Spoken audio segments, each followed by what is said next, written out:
नमस्कार दोस्तों, मैं आनंद पांडे आप सभी लोगों का आपके अपने YouTube channel Radha Krishnan academy में स्वागत करता हूं।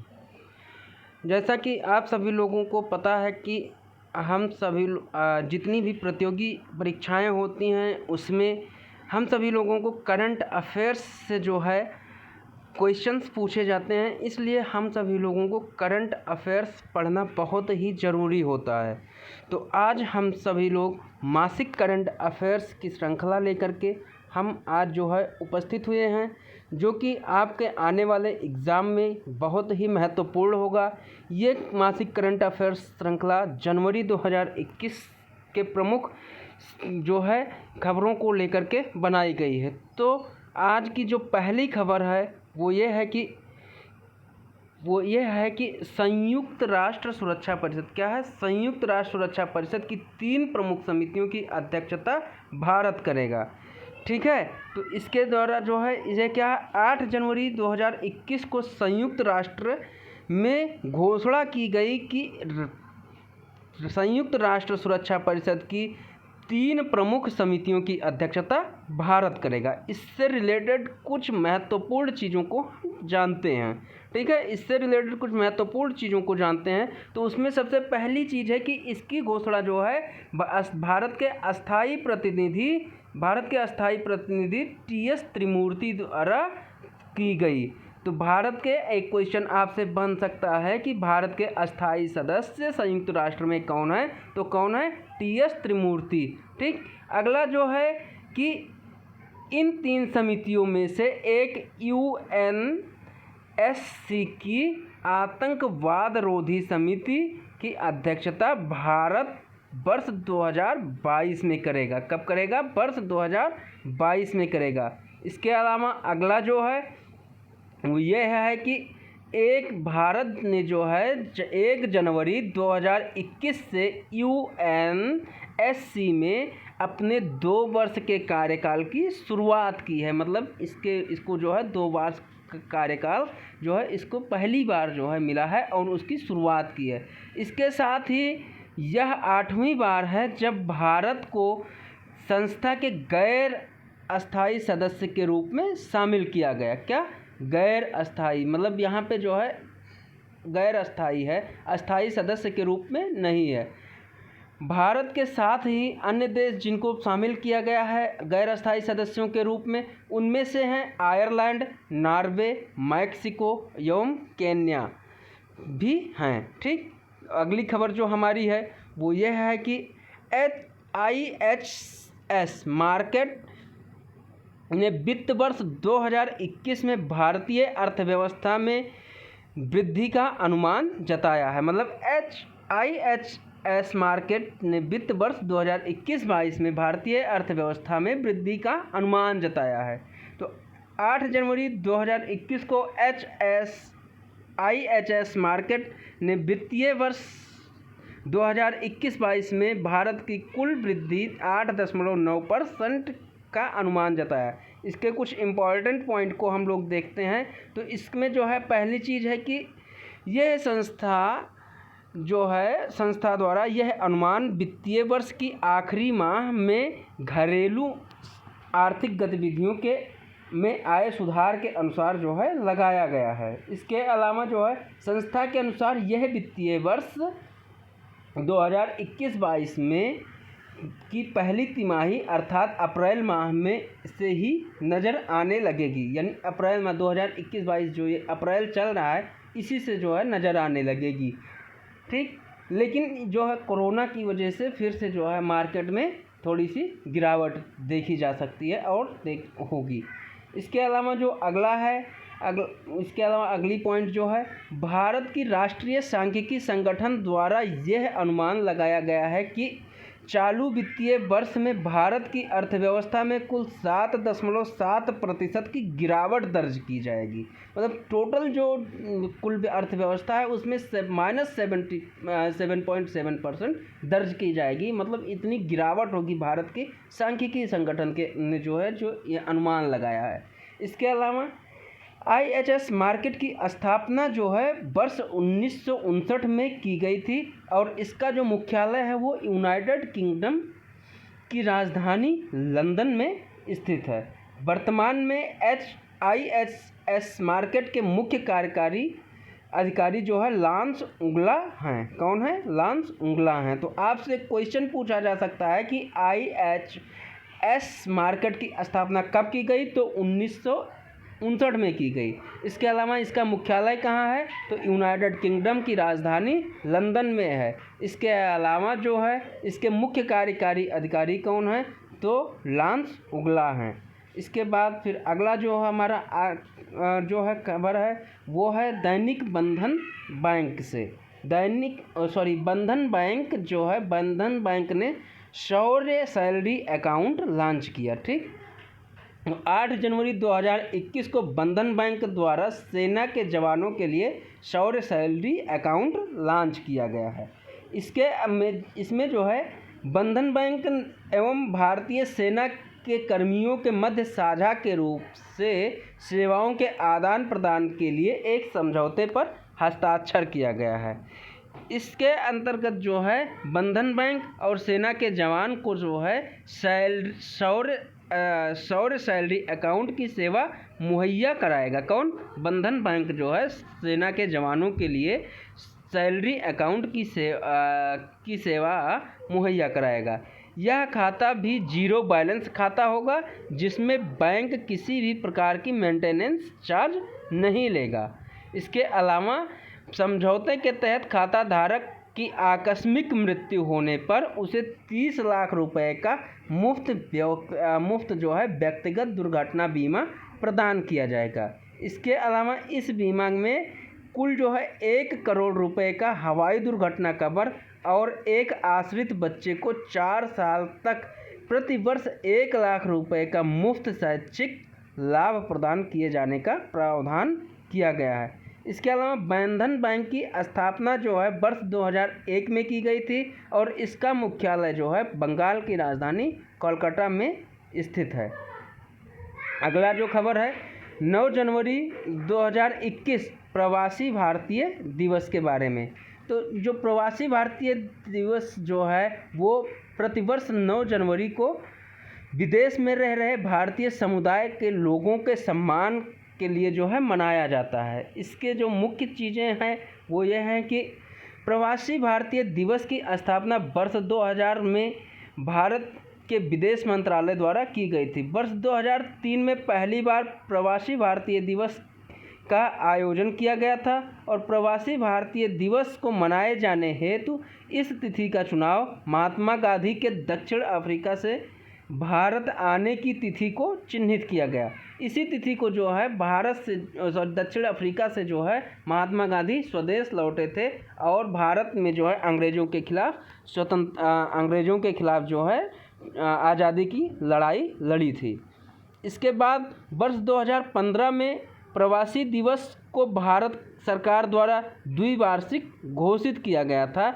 इसके अलावा जो है इस वर्ष 16वां प्रवासी दिवस मनाया जाएगा, जिसका विषय है भारत को आत्मनिर्भर बनाने में योगदान देना। ठीक, इसका जो विषय है भारत को आत्मनिर्भर बनाने में योगदान देना। ठीक, इस दिन को मनाए जाने का मुख्य उद्देश्य प्रवासी नागरिकों को भारत के बारे में अपने विचार व्यक्त करने के लिए एक मंच प्रदान करना। इसमें होता यह है कि जो भी विदेश में रह रहे लोग होते हैं उनको एक मंच में ला करके भारत के बारे में जो है अपने विचार व्यक्त करने का एक मंच प्रदान किया जाता है। ठीक, जो अगली खबर है वो जम्मू कश्मीर से है। वो ये है कि सतर्क नागरिक मोबाइल ऐप जम्मू कश्मीर में जो है सतर्क नागरिक मोबाइल ऐप लॉन्च किया गया है। 9 जनवरी 2021 को जम्मू कश्मीर के उपराज्यपाल श्री मनोज सिन्हा द्वारा राज्य में सतर्क नागरिक नामक मोबाइल ऐप लॉन्च किया गया। ठीक, इसके कुछ इम्पॉर्टेंट पॉइंट जान लेते हैं। लॉन्च के दौरान उपराज्यपाल द्वारा बताया गया कि एंड्रॉयड डिवाइस का इस्तेमाल करने वाला कोई भी नागरिक प्ले स्टोर से इस ऐप को डाउनलोड कर सकता है। इसके अलावा इस मोबाइल को राज्य में एंटी करप्शन ब्यूरो द्वारा भ्रष्टाचार को रोकने की दिशा में तैयार किया गया है। ये किस दिशा में तैयार किया गया है? तो अब अगर आपसे पूछा जाए कि जो जो हमारा ये लॉन्च किया गया है सतर्क नागरिक ऐप, वो किस राज्य में लॉन्च किया गया है? तो जम्मू कश्मीर राज्य में लॉन्च किया गया है। और जम्मू कश्मीर का उपराज्यपाल कौन है? तो मनोज सिन्हा हैं। इसके अलावा जो है आपसे पूछा जाए कि यह किसके लिए है, तो ये जो है एंटी करप्शन ब्यूरो द्वारा भ्रष्टाचार को रोकने के लिए तैयार किया गया है।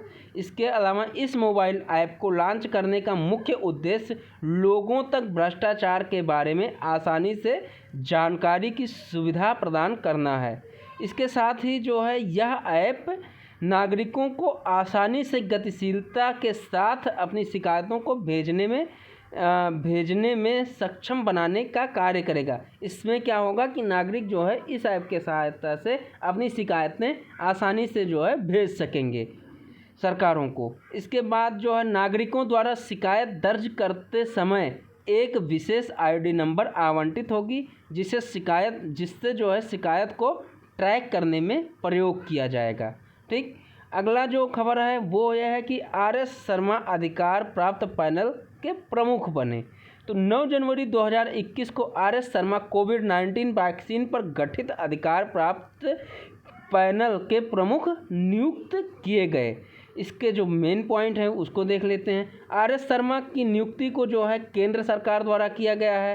पूर्व में ट्राई यानी telecom regulatory authority of India के अध्यक्ष के रूप में ये कार्य कर चुके हैं। अधिकार प्राप्त करने में शर्मा की अध्यक्षता में कुल 10 सदस्यीय टीम का गठन किया गया है। टोटल कुल कितने सदस्य हैं? इसमें 10 लोग हैं। इसके अलावा जो है शर्मा को कोरोना वैक्सीन पर प्रशासन पर जो है राष्ट्रीय विशेषज्ञ समूह के रूप में शामिल किया गया है। इस समूह का गठन वर्ष 2020 में किया गया है। ठीक है। इसके अलावा जो है यह पैनल कोविन प्रौद्योगिकी मंच के माध्यम से टीके के वितरण को सुनिश्चित करने के लिए बनाया गया है। इसके बाद हमारी जो अगली खबर है वो डॉक्टर हर्षवर्धन द्वारा तटीय अनुसंधान पोत सागर अन्वेषिका का जलावतरण किया गया। ठीक, तो 10 जनवरी 2021 को केंद्रीय स्वास्थ्य एवं परिवार कल्याण तथा केंद्रीय पृथ्वी विज्ञान मंत्री डॉक्टर हर्षवर्धन द्वारा तटीय अनुसंधान पोत सागर अन्वेषिका का जलावतरण किया गया है। ठीक है, इसकी जो इम्पॉर्टेंट पॉइंट है उसको हम देख लेते हैं। तो सागर अन्वेषिका का जलावतरण जो है वो चेन्नई की बंदरगाह पर तटीय अनुसंधान वाहन द्वारा किया गया। चेन्नई की बंदरगाह पर तटीय अनुसंधान वाहन द्वारा किया गया है। इसके अलावा जो है कि वाहन का निर्माण पश्चिम बंगाल की राजधानी कोलकाता स्थित टीकागढ़ वैंक्स में किया गया है। इसके अलावा सागर अन्वेषिका का उपयोग राष्ट्रीय महासागर प्रौद्योगिकी संस्थान के अनुसंधान उद्देश्यों की पूर्ति हेतु किया जाएगा। इसके साथ ही जो है वाहन का उपयोग तटीय और अतटीय जो है अपतटीय जल दोनों में पर्यावरण अनुक्रमण और बाथिमेट्रिक हेतु किया जाएगा। तो अब आपसे क्वेश्चन पूछ सकता है कि इसका उपयोग किस में किया जाएगा? तो किस में किया जाएगा? वो तटीय और अपतटीय जल दोनों में पर्यावरण अनुक्रमण और बाथिमेट्रिक हेतु प्रयोग किया जाएगा। इसके बाद राष्ट्रीय महासागर प्रौद्योगिकी संस्थान के वर्तमान निदेशक डॉक्टर GA रामदास जी हैं और इसका मुख्यालय जो है वो चेन्नई में स्थित है। अगला जो खबर है वो WTO में भारत की 7वीं व्यापार नीति समीक्षा का समापन हुआ। तो 10 जनवरी 2021 को विश्व व्यापार संगठन WTO में भारत की 7वीं व्यापार नीति की समीक्षा का समापन हुआ है। इसमें जो है और भी चीज़ें हैं उसको हम देख लेते हैं। इस व्यापार नीति की समीक्षा में भारतीय आधिकारिक प्रतिनिधिमंडल का नेतृत्व वाणिज्य सचिव अनूप बधावन द्वारा किया जाएगा। आपसे क्वेश्चन पूछा जा सकता है कि भारत इस व्यापार नीति समीक्षा में भारतीय आधिकारिक प्रतिनिधिमंडल का नेतृत्व कौन करेगा? तो कौन करेगा? अनूप बधावन करेंगे। इसके अलावा समापन समारोह में जो है WTO ने संस्था के नियमों का पालन करने तथा रचनात्मक प्रतिक्रिया करने की दृष्टि से सदस्य देशों की व्यापार और इससे जुड़ी नीतियों का आकलन किया। इसके अलावा जो है 7वें व्यापार नीति समीक्षा में वाणिज्य सचिव ने पहले TPR सत्र के दौरान सदस्य के देशों के द्वारा पूछे गए सभी मुद्दों पर अपनी प्रतिक्रिया दी है। इसके साथ ही जो है वाणिज्य सचिव के सदस्यों के खाद्य सुरक्षा के लिए सार्वजनिक स्टॉक होल्डिंग पर अस्थायी समाधान मुहैया कराने की विनती की गई है। जैसे होता क्या है, जो खाद्य सुरक्षा के लिए जो खाने वाली चीज़ें हैं उसको जो है स्टॉक होल्डिंग, जो बड़े बड़े व्यापारी हैं उसको स्टॉक कर लेते हैं और लोगों को देते नहीं, जिससे उसका रेट बढ़ जाता है, काला बाजारी जिससे होती है। तो इससे निपटने के लिए जो है समाधान के लिए जो है मुहैया कराने की एक विनती की गई है PS, ठीक है। इसके अलावा जो है इसके पूर्व भारत की आखिरी व्यापार नीति समीक्षा का आयोजन साल 2015 में किया गया था। तो कब किया गया था? इससे पहले साल 2000 मतलब वर्ष 2015 में किया गया था, ठीक है। उसके 5 जनवरी जो है 2021 में उसके बाद किया गया है, ठीक। अगला हमारा जो खबर है वो ये है कि भारत के जिगमेट ग्लोमा ने ढाका मैराथन में चौथा स्थान प्राप्त किया है। ढाका मैराथन में इन्होंने चौथा स्थान प्राप्त किया। तो 10 जनवरी 2021 को केंद्र शासित प्रदेश लद्दाख, जो कि अभी जो है जम्मू कश्मीर से अलग हो करके केंद्र शासित राज्य लद्दाख को बनाया गया है, लद्दाख के जिगमेट डोलमा ने ढाका मैराथन में चौथा स्थान प्राप्त किया। इसके कुछ मुख्य पॉइंट हम देख लेते हैं। मैराथन में मोरक्को के हिच लखोई पुरुषों की श्रेणी में मैराथन की कुलीन प्रतियोगिता में पहला स्थान प्राप्त किया है। वहीं महिला वर्ग में केन्या के एंजेला जिम एंडसे ने पहला स्थान प्राप्त किया। पूरे मैराथन में सार्क और स्थानीय धावकों में से भारत के बहादुर सिंह पुरुष वर्ग के विजेता बने, ठीक है। इसी श्रेणी में महिला वर्ग से नेपाल की पुष्पा भंडारी को ने पहला स्थान हासिल किया है, ठीक है। इस मैराथन में कुल 42.19 किलोमीटर की दूरी तय की गई। वहीं हाफ मैराथन श्रेणी में कुल 21.9 किलोमीटर की दूरी तय की गई है, ठीक। ढाका मैराथन का आयोजन वर्ष 1972 में बंगबंधु शेख मुजीबुर रहमान की पाकिस्तान की जेल से बांग्लादेश में वापसी की याद में जो है किया जाता है, ठीक है।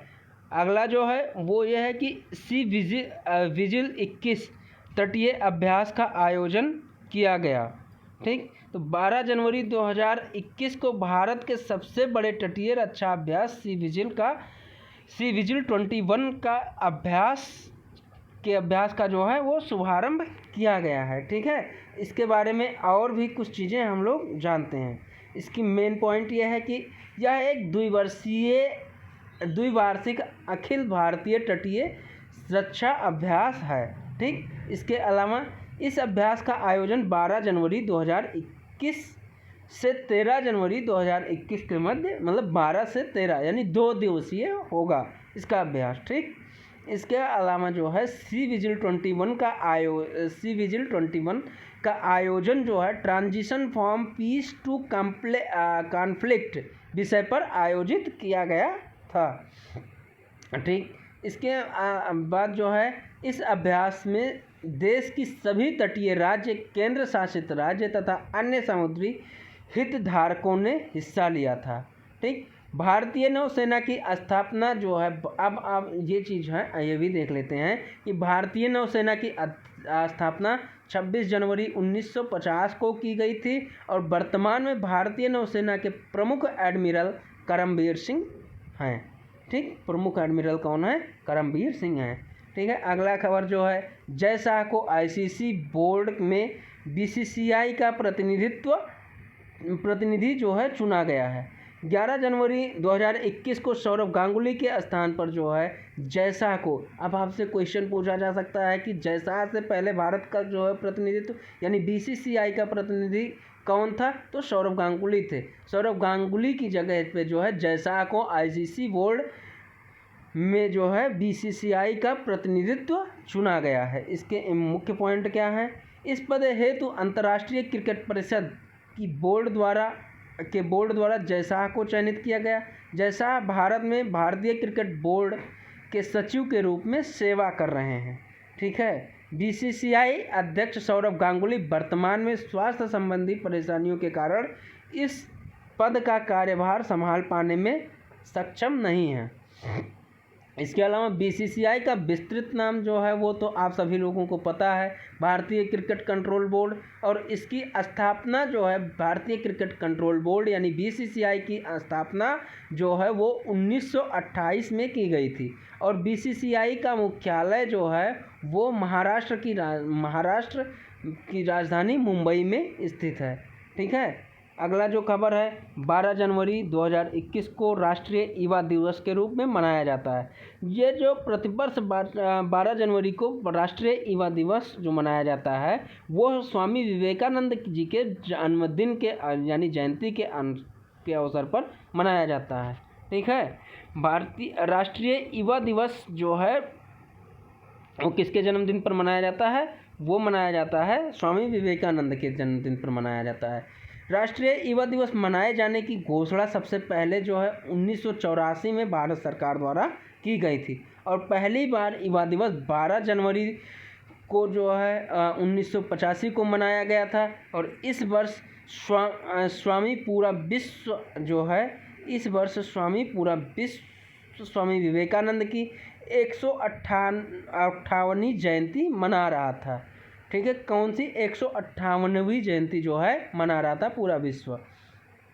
वर्ष 2021 के लिए राष्ट्रीय युवा दिवस का विषय challenging youth power for nation building रखा गया है। मतलब जो है यूथ पावर जो है उसको कैसे नेशन बिल्डिंग के लिए यूज किया जाए, ये थीम रखा गया था इस बार। ठीक है।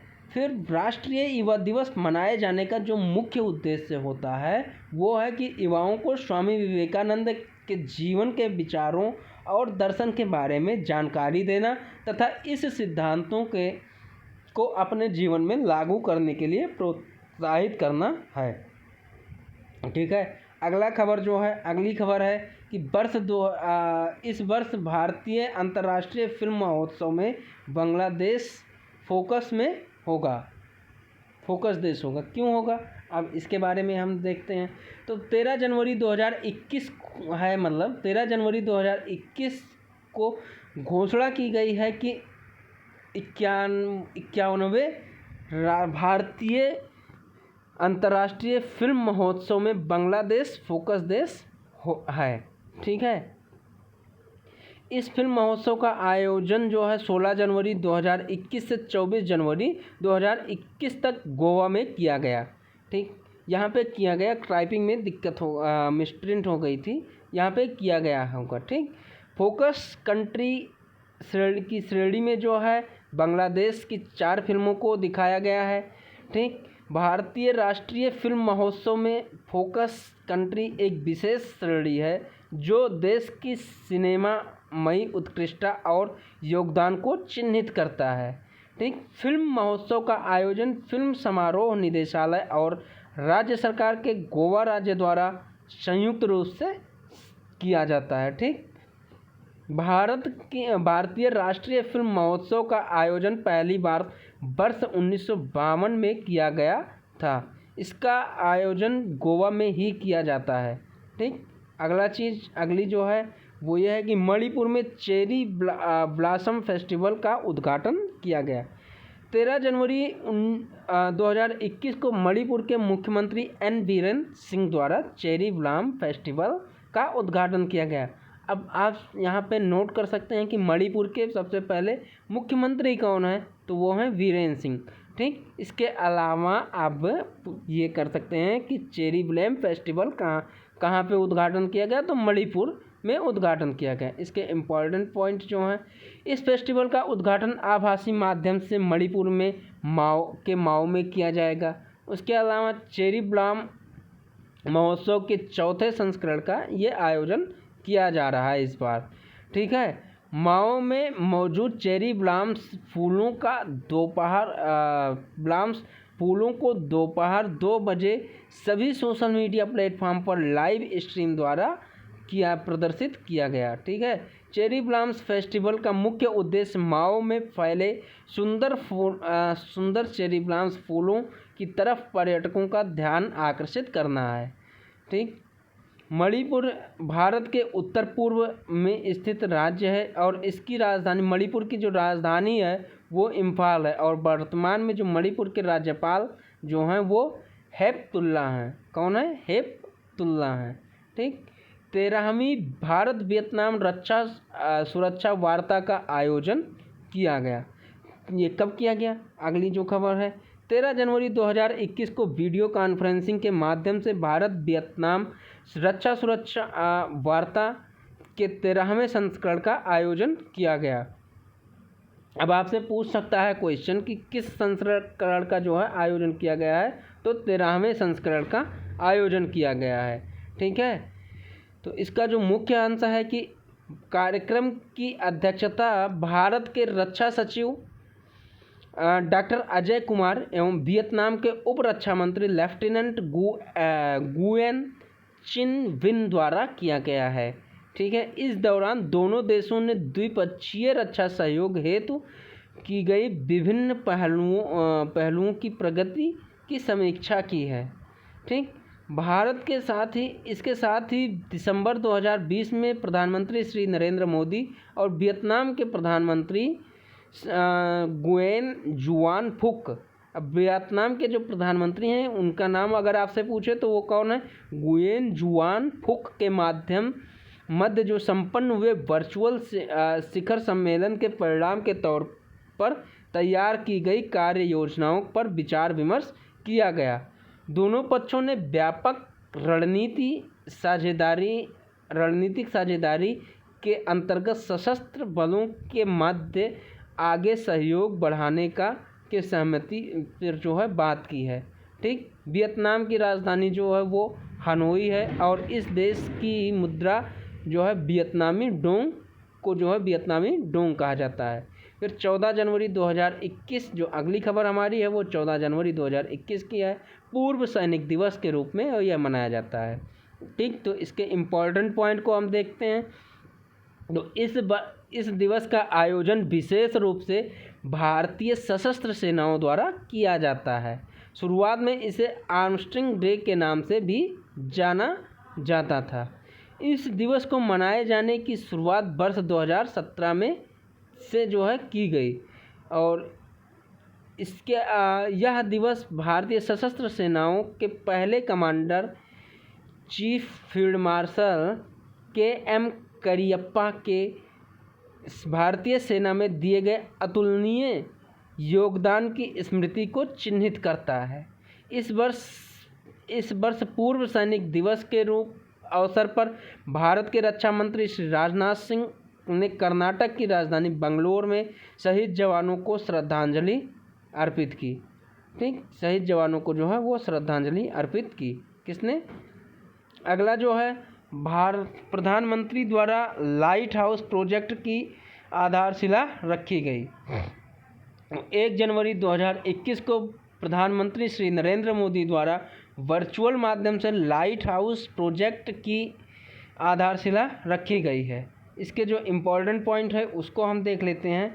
तो इस प्रोजेक्ट की आधारशिला 6 राज्यों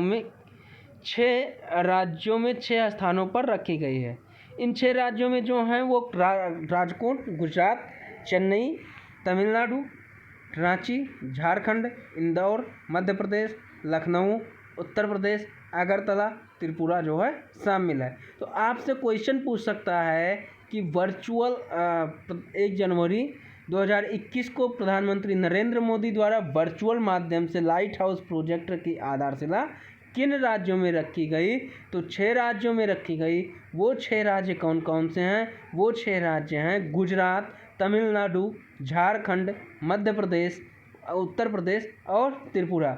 और किन किन जगहों पे? तो राजकोट, चेन्नई, रांची, इंदौर, लखनऊ और अगरतला।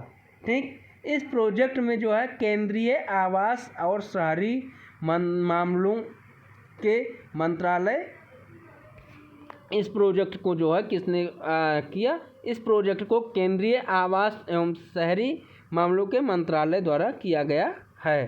ठीक, इस लाइट हाउस प्रोजेक्ट का निर्माण global housing technology challenge India के तहत किया जा रहा है। ठीक, कार्यक्रम के अंतर्गत 12 महीनों की अवधि में संबद्ध बुनियादी सुविधाओं के साथ 1000 से अधिक घरों का निर्माण किया जाएगा। ठीक है, अगला जो खबर है, सुनीत शर्मा ने रेलवे बोर्ड चेयरमैन एवं CEO के रूप में कार्यभार संभाला। किसने? अब रेलवे बोर्ड के चेयरमैन कौन है? आपसे क्वेश्चन पूछे तो कौन है? सुनीत शर्मा है।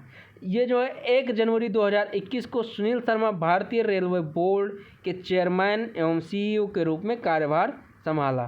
ठीक, तो इनसे पहले जो है वो विनोद कुमार आसीन थे और उनका विस्तार काल 31 दिसंबर 2020 को समाप्त हो गया था। ठीक, सुनीत शर्मा इस पद पर नियुक्त किए जाने से पहले पूर्व पश्चिम रेलवे के महाप्रबंधक के रूप में कार्यरत थे। रेलवे के अध्यक्ष तथा CEO के रूप में सुनील शर्मा की नियुक्ति केंद्रीय मंत्रिमंडल की नियुक्ति समिति द्वारा की गई है। इसके साथ ही नियुक्ति समिति ने शर्मा को पदेन प्रमुख सचिव के रूप में नियुक्त करने को भी मंजूरी प्रदान की है।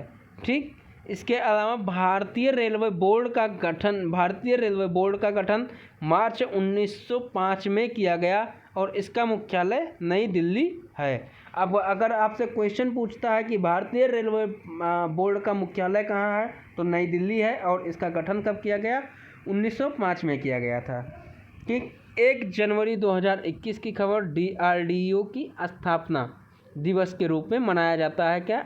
अब 1 जनवरी 2021 मतलब 1 जनवरी को जो है DRDO की स्थापना हुई थी। 1 जनवरी 2021 को भारत रक्षा अनुसंधान एवं विकास संगठन यानी DRDO द्वारा अपनी 63वीं वर्षगांठ मनाई गई। इसके जो इम्पोर्टेंट पॉइंट है वो ये है कि इस दिवस के अवसर पर DRDO के प्रमुख G सतीश रेड्डी ने केंद्रीय रक्षा मंत्री राजनाथ सिंह से मुलाकात की। अब जो है DRDO के प्रमुख कौन है? G सतीश रेड्डी। आपसे क्वेश्चन यहाँ इस तरह से पूछा जा सकता है। ठीक है, इस दौरान DRDO के प्रमुख ने जो है प्रमुख राजनाथ सिंह ने जो है आकाश मिसाइल सिस्टम का एक मॉडल जो है भेंट किया राजनाथ सिंह को। कौन सा मॉडल भेंट किया? आकाश मिसाइल सिस्टम। DRDO की स्थापना 1958 में की गई थी और इसका सिद्धांत वलस्य मूल विज्ञानम है। ठीक है, वलस्य मूल विज्ञानम है। ठीक, DRDO की शुरुआत कुल 10 प्रयोगशालाओं के साथ की गई थी। शुरुआत में DRDO में जो है कुल 10 प्रयोगशाला थे और DRDO का मुख्य उद्देश्य भारत में रक्षा अनुसंधान से जुड़े कार्यों को बढ़ावा देना। अगली खबर जो है वो मध्य प्रदेश में बागवानी के लिए ADB ने भारत सरकार के साथ ऋण समझौते पर हस्ताक्षर किए। ठीक, 2 जनवरी 2021 को एशियाई विकास बैंक यानी ADB ने हिमाचल प्रदेश में बागवानी का समर्थन करते हुए भारत सरकार के साथ ऋण समझौते पर हस्ताक्षर किया। ठीक, ADB तथा भारत सरकार ने कुल 10 मिलियन अमेरिकी डॉलर की परियोजना तत्परता वित्त पोषण पर साझा रूप से हस्ताक्षर किए हैं। इस समझौते का जो मुख्य उद्देश्य है वो यह है कि हिमाचल प्रदेश में एक आगामी परियोजना हेतु वित्त पायलटिंग गतिविधियों तथा डिजाइन और क्षमता निर्माण में मदद करना। इसके माध्यम से की गई नई उत्पादन प्रौद्योगिकियों और विपणन प्रणालियों के रूप के पूर्व परीक्षण के साथ कार्यान्वयन तत्परता सुनिश्चित की जाएगी। इससे जो है आगामी परियोजना लागत प्रभावी होगी और कृषि लाभप्रदता को बढ़ाने के लिए समय पर पूरा हो सकेगा। हिमाचल प्रदेश को 25 जनवरी 1971 को राज्य के रूप में मान्यता प्राप्त हुई थी। हिमाचल प्रदेश को मान्यता कब प्राप्त हुई थी राज्य के रूप में? 25 जनवरी 1971 को। वर्तमान में हिमाचल प्रदेश के जो मुख्यमंत्री हैं वो जयराम ठाकुर हैं और यहाँ के राज्यपाल बंडारू दत्तात्रेय हैं।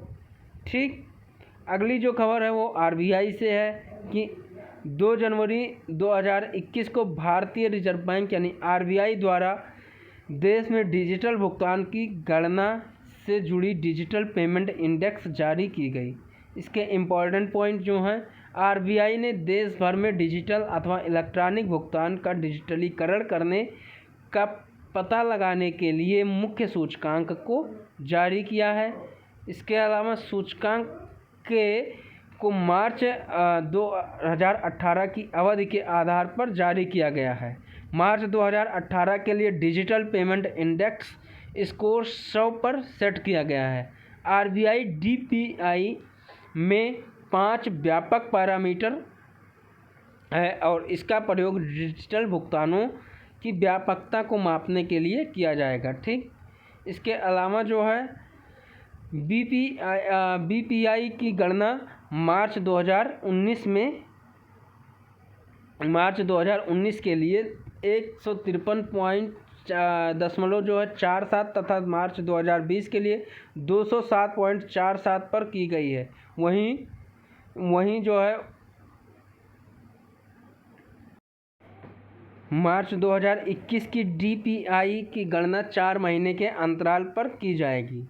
तो बस आज के क्लास में इतना ही। आप सभी लोगों को ये वीडियो कैसा लगा, आप सभी लोग कमेंट बॉक्स में कमेंट करके हमको ज़रूर बताएं। धन्यवाद।